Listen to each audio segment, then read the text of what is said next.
Hello everyone. Today's story is the story of Briar Rose. A long time ago there was a king and queen who said every day, "Ah, if only we had a child." "I know, honey." But they never had one.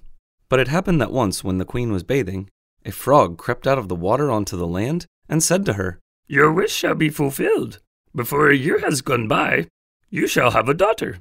What the frog had said came true, and the queen had a little girl who was so pretty that the king could not contain himself for joy, and ordered a great feast. He invited not only his family, friends, and acquaintances, but also the wise women, in order that they might be kind and well disposed towards the child.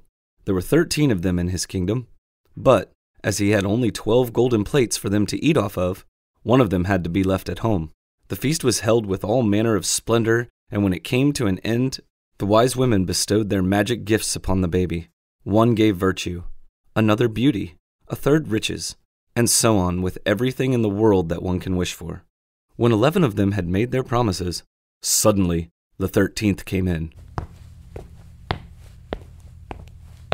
She wished to avenge herself for not have been invited, and without greeting or even looking at anyone, she cried with a loud voice, "The king's daughter shall in her 15th year prick herself with a spindle and fall down dead." And without saying a word more, she turned around and left the room. They were all shocked, but the 12th, whose good wish still remained unspoken, came forward, and as she could not undo the evil sentence, but only soften it, she said, "It shall not be death, but a deep sleep of 100 years, into which the princess shall fall." The king, who would do everything in his power to keep his dear child from misfortune, gave orders that every spindle in the kingdom should be burnt. Meanwhile, the gifts of the wise women were fulfilled on the young girl, for she was so beautiful, modest, good-natured, and wise that everyone who saw her was bound to love her. It happened that on the very day when she was 15 years old, the king and queen were not at home, and the maiden was left in the palace quite alone, so she went round into all sorts of places, looked into rooms and bedchambers just as she liked, and at last came to an old tower. She climbed up the narrow, winding staircase and reached a little door. A rusty key was in the lock, and when she turned it, the door sprang open. And there, in a little room, sat an old woman with a spindle, busily spinning her flax. "Good day, old dame," said the king's daughter. "What are you doing there?" "I am spinning," said the old woman, and nodded her head. "What sort of thing is that rattles around so merrily?" And she took the spindle and wanted to spin too. But scarcely had she touched the spindle when the magic decree was fulfilled, and she pricked her finger with it. In that very moment, when she felt the prick, she fell down upon the bed that stood there, and lay in a deep sleep. And this sleep extended over the whole palace. The king and queen, who had just come home and had entered the great hall, began to go to sleep, and the whole court with them.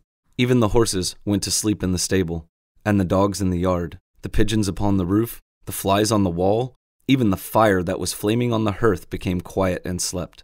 The roast meat left off frizzling, and the cook, who was just going to pull the hair of the scullery boy because he had forgotten something, let him go and went to sleep. And the wind fell, and on the trees before the castle not a leaf moved again. But round about the castle there began to grow a hedge of thorns, which every year became higher, and at last grew close up round the castle and all over it, so that there was nothing of it to be seen, not even the flag upon the roof. But the story of the beautiful sleeping Briar Rose, for so the princess was named, went about the country, so that from time to time kings' sons came and tried to get through the thorny hedge into the castle. But they found it impossible, for the thorns held fast together, as if they had hands, and the youths were caught in them and had a very hard time getting out. After long, long years, a king's son came again to that country, and heard an old man talking about the thorn hedge, and that a castle was said to stand behind it in which a wonderfully beautiful princess named Briar Rose had been asleep for 100 years, and that the king and queen and the whole court were asleep likewise. He had heard, too, from his grandfather, that many kings' sons had already come and had tried to get through the thorny hedge, but they had remained sticking fast in it. Then the youth said, "I am not afraid. I will go and see the beautiful Briar Rose." The good old man might dissuade him as he would. He did not listen to his words. But by this time, the 100 years had just passed, And the day had come when Briar Rose was to awake again. When the king's son came near to the thorn hedge, it was nothing but large and beautiful flowers, which parted from each other of their own accord, and let him pass unhurt. Then they closed again behind him like a hedge. In the castle yard he saw the horses and the spotted hounds lying asleep. On the roof sat the pigeons with their heads under their wings. And when he entered the house, the flies were asleep upon the wall. The cook in the kitchen was still holding out his hand to seize the boy, and the maid was sitting by the black hen which she was going to pluck. He went on farther, and in the great hall he saw the whole of the court lying asleep, and up by the throne lay the king and queen. Then he went on still farther, and all was so quiet that a breath could be heard. And at last he came to the tower, and opened the door into the little room where Briar Rose was sleeping. There she lay, so beautiful that he could not turn his eyes away, and he stooped down and gave her a kiss. But as soon as he kissed her, Briar Rose opened her eyes and awoke, and looked at him quite sweetly. Then they went down together, and the king awoke, and the queen, and the whole court, and looked at each other in great astonishment. And the horses in the courtyard stood up and shook themselves. The hounds jumped up and wagged their tails. The pigeons upon the roof pulled out their heads from under their wings, looked around, and flew into the open country. The flies on the wall crept again.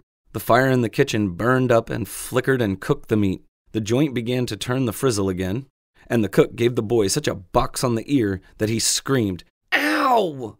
And the maid plucked the fowl ready for the spit. And then the marriage of the king's son with Briar Rose was celebrated with all splendor, and they lived content to the end of their days.